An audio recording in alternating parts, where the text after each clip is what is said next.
Hay una escena que llevo años recordando. Era un martes de febrero, consulta de tarde en el centro de salud. Entró una señora de unos 72 años, de esas que vienen con una bolsa de plástico llena de análisis y recetas dobladas. Se llamaba Remedios, era de un pueblo de Guadalajara que había dejado hacía 30 años para venirse a Madrid con su marido. Puso la bolsa sobre la mesa, me miró y me dijo: Doctor, llevo 15 años tomando pastillas para el estómago y nunca me han explicado qué tengo que comer para que no me duela. ¿Es que la comida no importa? Me quedé callado un momento, porque la respuesta honesta era incómoda. La comida importa enormemente, siempre ha importado, pero en los 10 minutos de consulta que tenemos, es mucho más fácil extender una receta que sentarse a explicar qué hay en cada verdura y por qué. Ese día con Remedios cambié algo en mi forma de trabajar. Empecé a tomarme más en serio las preguntas que parecen simples, las que los pacientes llevan años queriendo hacer, pero no saben si está bien preguntar, las que parecen de sentido común, pero que nadie responde en la consulta, porque no hay tiempo, porque no está en el protocolo, porque se supone que eso lo tiene que saber todo el mundo. Y una de las más simples y al mismo tiempo más ignoradas es esta: ¿por qué la col es buena para ti?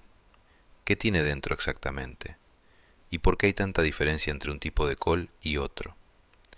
Hoy te voy a responder esas preguntas, con datos reales, sin exageraciones y con ejemplos concretos que puedas aplicar esta semana en tu cocina.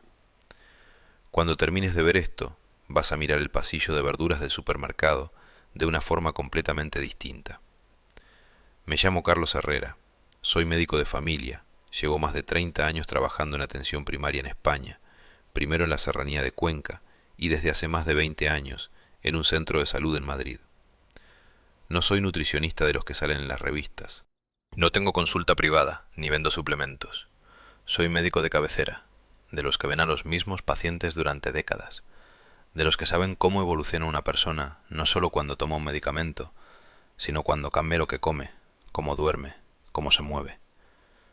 Esa perspectiva de largo plazo es la que me ha enseñado cosas que no están en los manuales de farmacología. Los fármacos controlan síntomas. Los alimentos correctos, elegidos con criterio y preparados de forma adecuada, ayudan al cuerpo a funcionar mejor desde dentro. No son lo mismo, y los dos tienen su lugar. Hay pacientes que con medicación adecuada y cambios concretos en la alimentación han conseguido reducir dosis, mejorar analíticas y sobre todo sentirse mejor en su día a día, de una forma que ninguna pastilla sola les había dado. No porque dejaran de tomar lo que necesitaban, sino porque dejaron de ignorar lo que ponían en el plato. Hoy hablamos de col, de un grupo de verduras que en España están en casi todas las cocinas desde hace siglos, pero que la mayoría de la gente usa de forma tan incompleta que está dejando pasar una parte enorme de su potencial. Y no es culpa de nadie, es simplemente que nadie se ha sentado a explicarlo, hasta hoy. La base que necesitas entender antes del ranking. Para que este ranking tenga sentido y no sea una lista de nombres sin más, primero tienes que entender por qué la col es especial.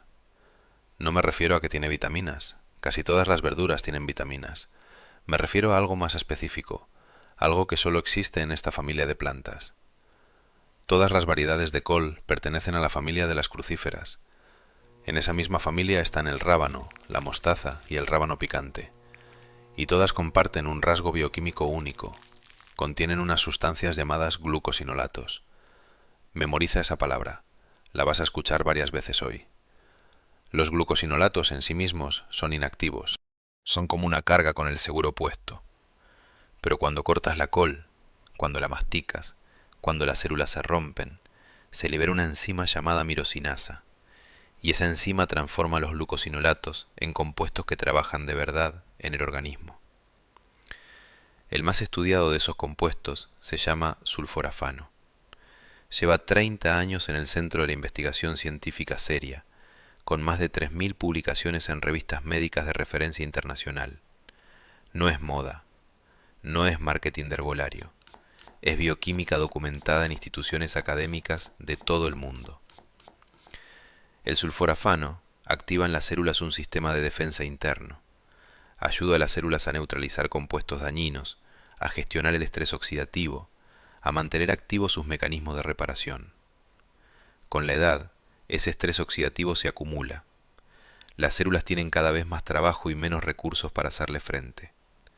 Darles apoyo externo a través de la alimentación no es un lujo ni una moda. Es sentido común fisiológico. Lo que hace especialmente interesante a los glucosinolatos es que su concentración varía enormemente entre las distintas variedades de col. Hablamos de diferencias de hasta 40 veces entre la variedad más pobre y la más rica en estos compuestos. Eso es lo que hace que un ranking tenga sentido real. Además de los glucosinolatos, voy a valorar en cada variedad las vitaminas y minerales presentes, la fibra y su efecto sobre el intestino, y algo que casi nunca se menciona, la seguridad. Porque la col no es completamente inofensiva para todo el mundo, en cualquier cantidad y forma. Hay situaciones en las que conviene saber exactamente qué estás comiendo.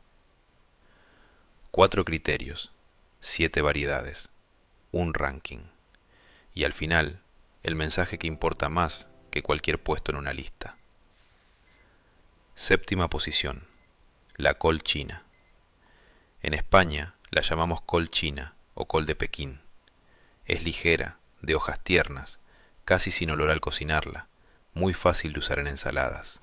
Y por eso mismo está del último puesto del ranking. La suavidad que la hace tan agradable al paladar es exactamente la señal de que tiene poca concentración de glucosinolatos. Hay una regla que se cumple con bastante consistencia en la familia de las crucíferas. Cuanto más intensa es la col, cuanto más fuerte es su olor al cortarla, cuanto más firme su textura, más glucosinolatos contiene. Las variedades que huelen fuerte y son difíciles de cortar son precisamente las que más compuestos activos tienen. La col china es la más suave de todas. En contenido de sulforafano, queda por debajo de la líder del ranking, en una proporción de entre 25 y 30 veces. ¿Significa eso que no vale la pena comerla? No. Tiene agua, vitamina C, folato, es muy baja en calorías y prácticamente no provoca la hinchazón que otras coles producen en estómagos sensibles. Para personas que empiezan a incorporar más crucíferas en su dieta o para quienes tienen digestiones delicadas, es una buena puerta de entrada. Pero si quieres aprovechar de verdad lo que las coles pueden darte, la col china no puede ser tu única opción. La forma más inteligente de usarla es fermentada. En España no tenemos una tradición tan arraigada de fermentados como en Corea o en Alemania, pero eso está cambiando. La fermentación añade bacterias lácticas beneficiosas, los probióticos que tanto se mencionan hoy en la literatura médica sobre microbioma intestinal. Una versión adaptada al paladar español. Corta un repollo de col china en trozos medianos, sala con sal gruesa sin yodar, unas 3 cucharadas soperas por kilo. Deja reposar 2 horas hasta que suelte el líquido. Enjuaga, escurre y alinea con ajo picado, jengibre rallado, pimentón dulce o picante según el gusto y un chorro de vinagre de manzana. Mete en bote de cristal, aprieta bien para que el líquido cubra la col y deja 2 días a temperatura ambiente. Después al frigorífico, donde aguanta varias semanas. No es kimchi coreano en sentido estricto, pero tiene el mismo principio, fermentación láctica que transforma un producto mediocre en algo con propiedades digestivas reales. Sexta posición, el colinabo. En España el colinabo es prácticamente un desconocido. En los mercados de Madrid o Barcelona aparece de vez en cuando, pero la mayoría de la gente pasa de largo sin saber qué es ni cómo cocinarlo. Se parece a un nabo verde o morado con hojas largas, pero no es un tubérculo.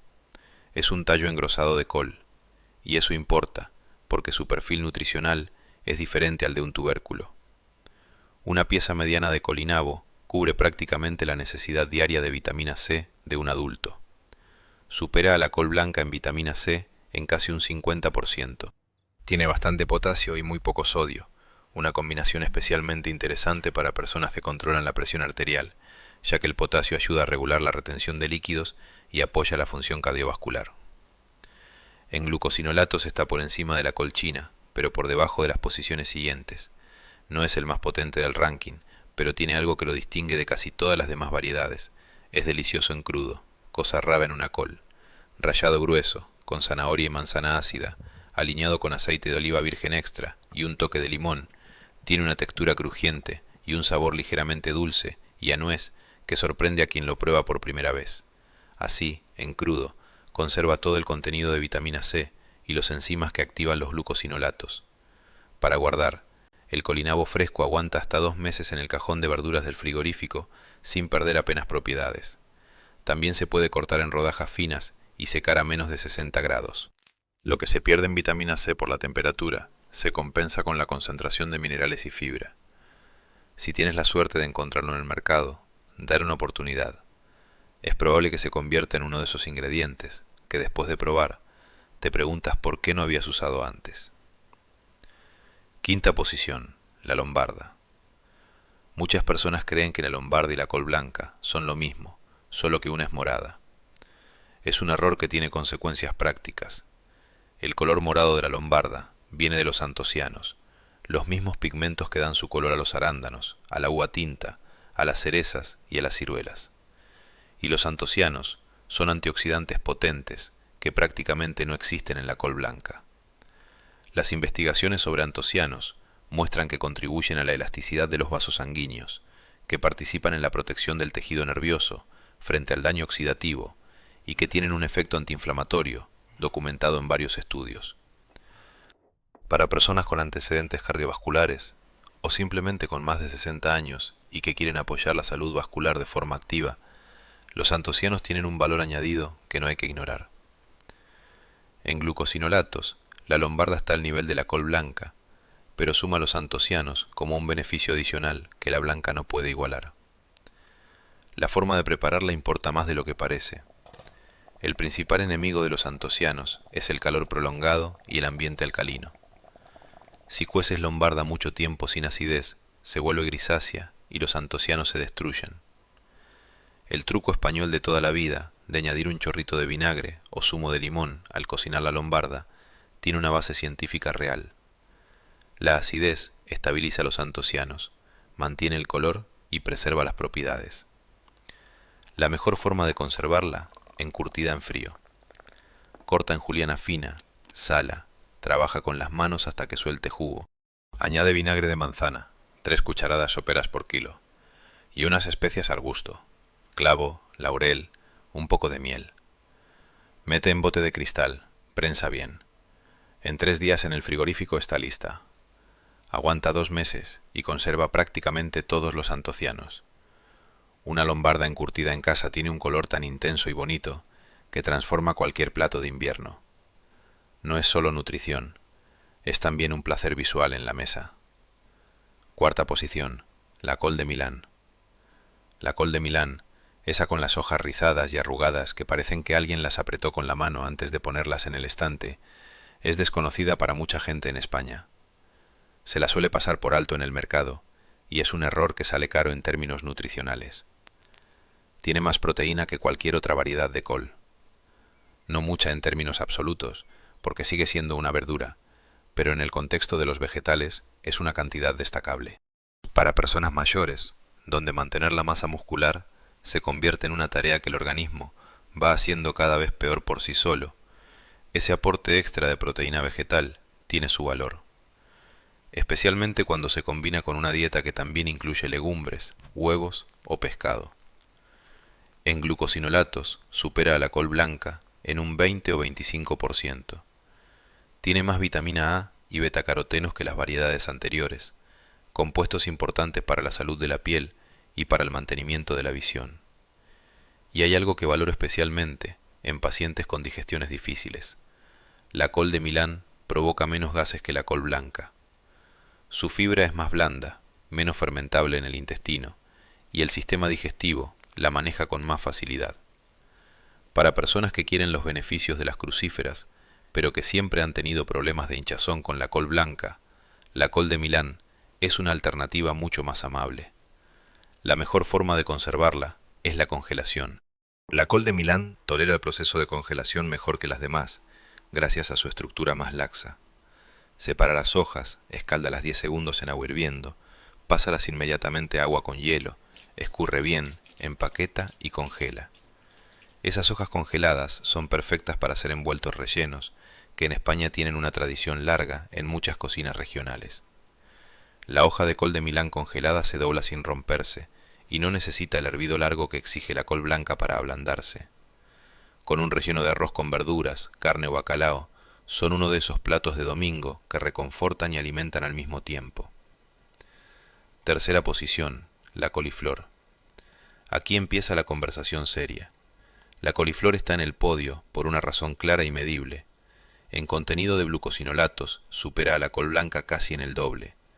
Tiene más vitamina C, es más fácil de digerir que la col blanca, y su fibra más suave la hace más tolerada por personas con intestinos sensibles. Pero hay un aspecto que no puedo saltarme, porque sería irresponsable. La coliflor es la variedad de col con mayor concentración de bociógenos. Los bociógenos son sustancias que pueden interferir en la capacidad de la glándula tiroides para absorber yodo. Para la mayoría de personas con tiroides sano y una dieta que incluye yodo suficiente, esto no representa ningún problema real. El cuerpo tiene mecanismos de compensación que funcionan sin dificultad cuando el estado de salud es bueno. Pero si tienes hipotiroidismo diagnosticado, si tomas levotiroxina u otro medicamento para la tiroides, o si tu dieta es habitualmente baja en alimentos ricos en yodo, hay que tener cuidado con la coliflor cruda. Lo que cambia la ecuación completamente. La cocción destruye la mayor parte de los bociógenos. La coliflor cocinada es mucho más segura en ese sentido que la coliflor cruda. Para quienes tienen algún problema de tiroides, evitar la coliflor cruda o comerla muy raramente y en poca cantidad. La coliflor cocinada al vapor, asada o horneada, puede consumirse con moderación, asegurándose de tener fuentes de yodo en el resto de la dieta. La sal yodada, el pescado azul, los mariscos y las algas son buenas fuentes que crean el equilibrio necesario. Para todos los demás, la coliflor es una verdura excelente, que en España está históricamente subutilizada. La coliflor a la gallega, la coliflor rebozada con huevo y ajo, la crema de coliflor con comino, los ramilletes al horno con aceite y pimentón, son platos que muchas familias españolas conocen de toda la vida. El error habitual en todos ellos es el mismo: cocinarla demasiado. Regla que no debes olvidar: nunca más de 4 minutos al vapor o en agua hirviendo. La coliflor tiene que quedar ligeramente firme al morderla. Si está blanda y ha perdido su color blanquecino brillante, la mayoría de los glucosinolatos y la vitamina C ya han desaparecido. Al vapor 4 minutos, firme, con ese color blanco marfil brillante. Así se conserva hasta el 70% de los compuestos activos. Para conservar en casa: blanquea 3 minutos, enfría en agua con hielo, escurre muy bien, empaqueta y congela. Aguanta hasta un año. Al descongelar, mantiene prácticamente las mismas propiedades que la coliflor recién comprada. Otra opción que empieza a popularizarse y que tiene mucho sentido: coliflor fermentada. Los ramilletes en salmuera, una cucharada sopera de sal sin yodar por litro de agua, con ajo, eneldo y pimienta en grano. 4 días a temperatura ambiente, luego al frigorífico. El resultado es una conserva crujiente y ligeramente ácida. La fermentación reduce parcialmente los bociógenos y añade el beneficio extra de los probióticos. Y una propuesta concreta para personas que controlan el azúcar en sangre: puré de coliflor en lugar de puré de patata. Cuece los ramilletes 10 minutos, escurre bien, tritura con un poco de aceite de oliva y una pizca de nuez moscada. Menos calorías, mucho menos carga glucémica, más vitaminas. En muchas casas españolas, este plato ha reemplazado al puré de patata del martes, con un éxito que sorprende a los propios escépticos de la familia. Segunda posición, la col blanca. La col blanca es la reina histórica de la cocina española. Ha estado en los pucheros de este país durante siglos. La col con patatas de Galicia, el cocido madrileño, el escabeche de col en muchas casas de Castilla, el menudo de col en Andalucía.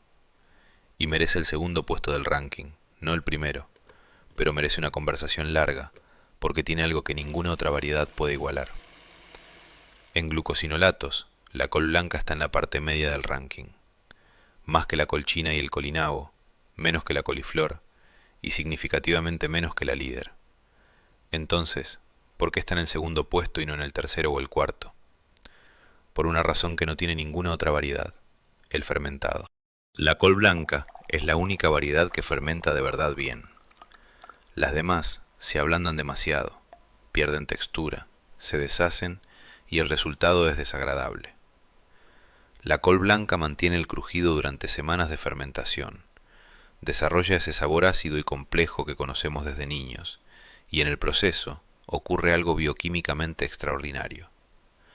La vitamina C no solo se conserva durante la fermentación.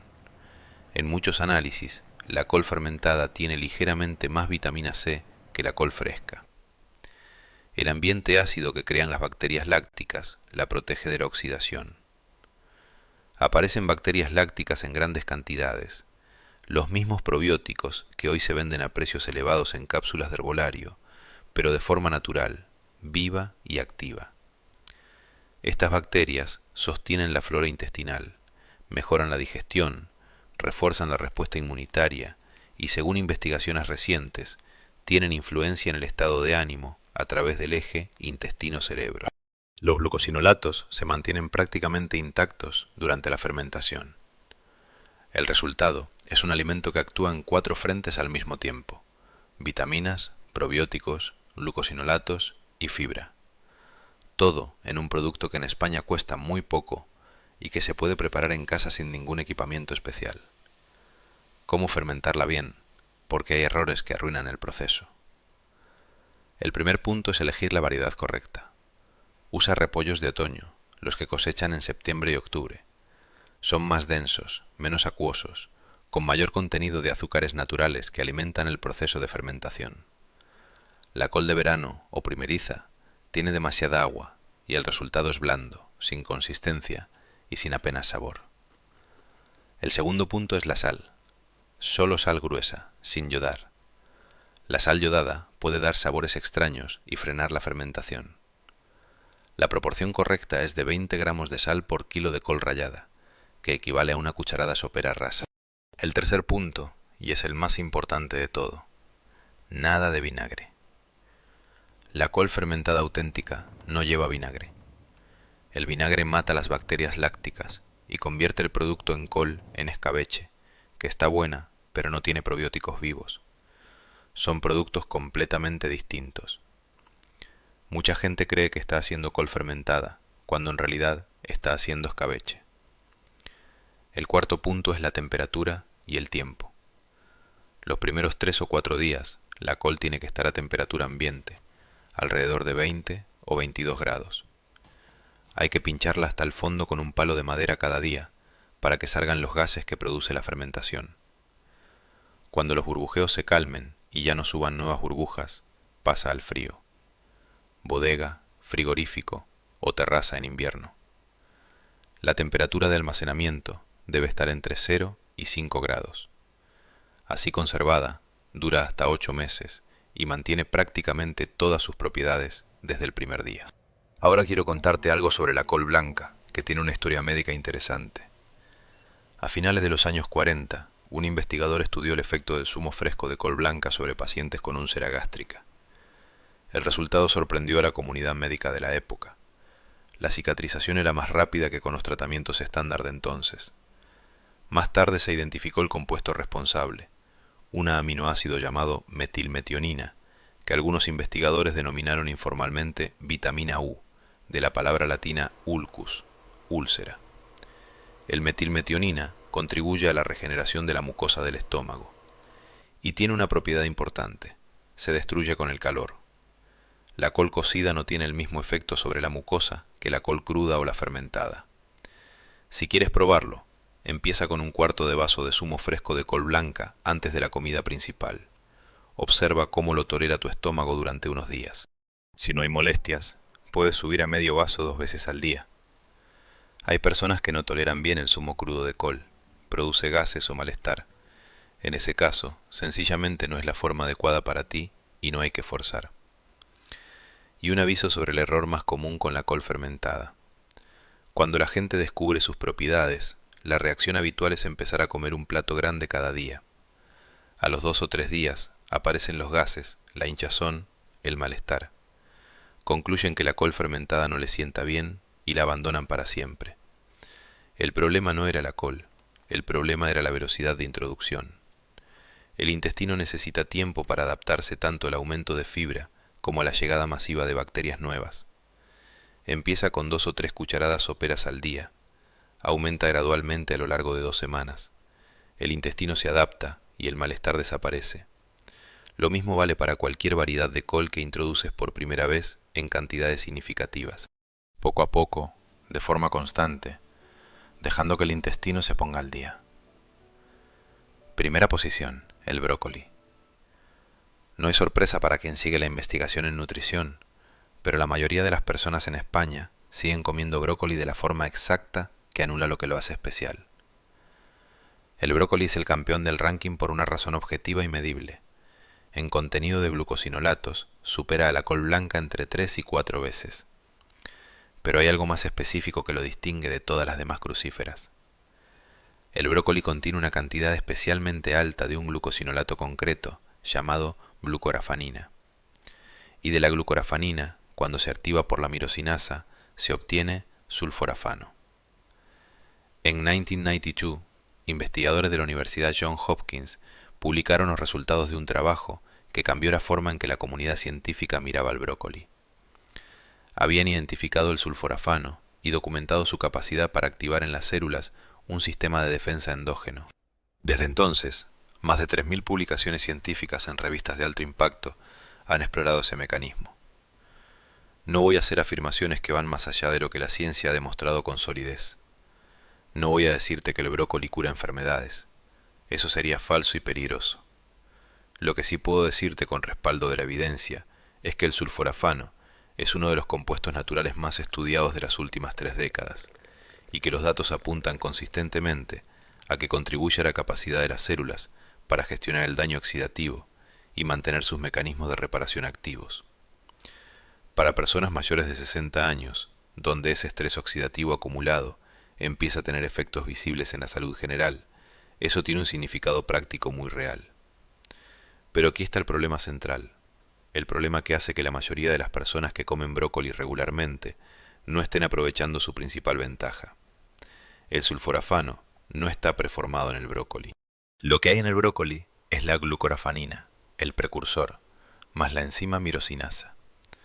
Cuando cortas el brócoli, cuando lo masticas bien, cuando las células se rompen, la mirosinasa actúa sobre la glucorafanina y produce sulforafano. La mirosinasa es una enzima, y las enzimas se destruyen con el calor. Por encima de los 60 grados aproximadamente, la mirosinasa muere en cuestión de minutos. Cuando metes el brócoli directamente en agua hirviendo y lo cueces 10 minutos, la mirosinasa se destruye casi por completo. La glucorafanina sigue ahí, intacta, pero sin la enzima que la convierte en sulforafano, no puede hacer nada. Te comes el brócoli y obtienes fibra, algo de vitamina C y muy poco sulforafano. La inmensa mayoría de personas en España hacen esto exactamente. Brócoli en la olla, hervido hasta que se deshace, con un poco de aceite de oliva. Bueno para comer algo verde. Pero el principal beneficio del brócoli ha desaparecido literalmente por el desagüe, junto con el agua de cocción. ¿Cómo recuperarlo? Método 1. Brócoli crudo. Lo más simple y lo más efectivo. Córtalo en ramilletes pequeños, añádelo a una ensalada, mastícalo bien. La mirosinasa trabaja a pleno rendimiento. No a todo el mundo le gusta el sabor crudo, pero en una ensalada bien aliñada con aceite de oliva virgen extra, limón y un poco de sal en escamas, el brócoli crudo tiene un sabor agradable a nuez que sorprende. Método 2. El método de los 40 minutos. Este es el que más ha transformado mi forma de cocinar el brócoli y el que recomiendo a mis pacientes. Corta el brócoli en ramilletes y déjalo reposar 40 minutos a temperatura ambiente antes de cocinarlo. En ese tiempo, la mirosinasa actúa sobre la glucorafanina y produce sulforafano. El sulforafano ya formado es termoestable, sobrevive perfectamente a la cocción posterior. Después de los 40 minutos puedes cocer, saltear o hornear el brócoli como quieras. Los estudios muestran que con este método se conserva hasta el 80% del sulforafano. Compáralo con el método directo de hervir sin esperar, donde queda prácticamente nada. Método 3. Vapor breve. Si no tienes tiempo para los 40 minutos, cocina al vapor un máximo de 3 o 4 minutos. El brócoli tiene que quedar verde brillante y ligeramente crujiente al morderlo. Si está verde oscuro y blando, lo has pasado de cocción. Con este método breve, una parte de la mirosinasa sobrevive y se produce algo de sulforafano. No tanto como con el método de los 40 minutos, pero considerablemente más que con la cocción larga en agua. Método 4. El truco de la mostaza. Si has servido el brócoli sin esperar y ya es tarde para recuperar la mirosinasa propia, añade al plato terminado un poco de mostaza en polvo, mostaza tradicional, rábano picante rallado o daikon. Estos alimentos también son crucíferas y también contienen mirosinasa activa. La enzima de la mostaza puede actuar sobre la glucorafanina que quedó sin transformar en el brócoli cocinado. Estudios específicos han mostrado que añadir mostaza en polvo al brócoli hervido aumenta la formación de sulforafano hasta 4 veces. Es un resultado que parece inverosímil, pero está documentado. Sobre la congelación hay que decir algo importante. El brócoli congelado industrial suele pasar por un proceso de blanqueado a alta temperatura para la conservación, lo que destruye la mirosinasa. El brócoli congelado de supermercado contiene glucorafanina, pero tiene muy poca capacidad de producir sulforafano. Si quieres congelar brócoli en casa, preservando sus propiedades, aplica el método de los 40 minutos primero, luego blanquea 30 segundos en agua hirviendo, enfría inmediatamente en agua con hielo, escurre bien y congela. Así lo que congelas es sulforafano ya formado, que sí es estable y se conserva bien. Y hay un secreto sobre el brócoli que pocas personas conocen: los brotes o germinados de brócoli. Esas semillas germinadas de 3 o 4 días que aparecen en algunos mercados ecológicos y tiendas de productos naturales.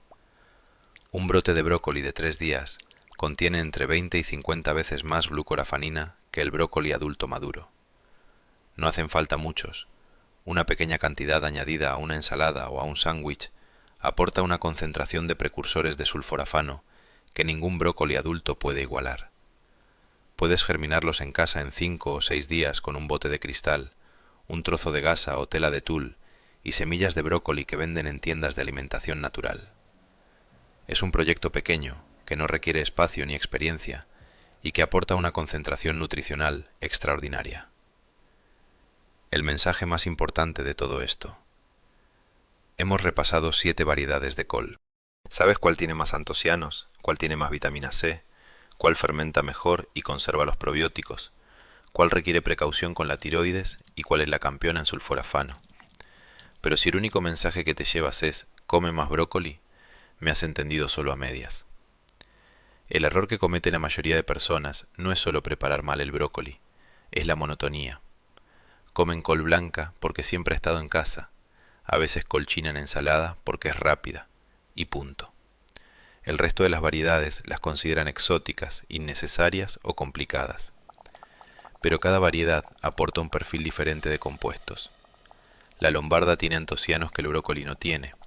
La col blanca fermentada tiene probióticos y metilmetionina, que la coliflor no tiene. La coliflor tiene una combinación de glucosinolatos diferente al brócoli. El colinabo tiene una relación potasio-sodio que no tiene ninguna otra variedad. Cuando combinas, cuando rotas, cuando en una semana tienes brócoli preparado con el método de los 40 minutos y coliflor al vapor, y en la siguiente semana col fermentada en casa y lombarda encurtida, el espectro de compuestos que le das al cuerpo es mucho más completo. Cada variedad activa mecanismos diferentes, cada una trabaja en un frente distinto. La combinación es más potente que cualquier variedad sola, por mucho sulforafano que contenga. No hacen falta grandes cantidades. 100 gramos al día de variedades distintas, rotando a lo largo de la semana, dan más que 400 gramos de la misma col siempre. Esta es la estrategia que tiene sentido fisiológico real, y es más fácil de mantener en el tiempo que cualquier suplemento. A Remedios, la paciente de Guadalajara que te mencioné al principio, la volví a ver varios meses después de aquella consulta. Había empezado a fermentar col blanca en casa, algo que recordaba haber visto hacer a su madre de pequeña, pero que había dejado completamente al mudarse a Madrid. Añadía brócoli cortado en trozos a sus ensaladas y esperaba los 40 minutos antes de cocinarlo, cuando lo incluía en las sopas. Compraba lombarda de vez en cuando y la dejaba encurtida en el frigorífico. No había dejado su medicación para el estómago. Nadie le dijo que lo hiciera. Eso no estaba en discusión. Pero me contó que llevaba 4 meses sin esa sensación de ardor permanente que había tenido durante años, que se levantaba con menos pesadez por las mañanas, que dormía mejor.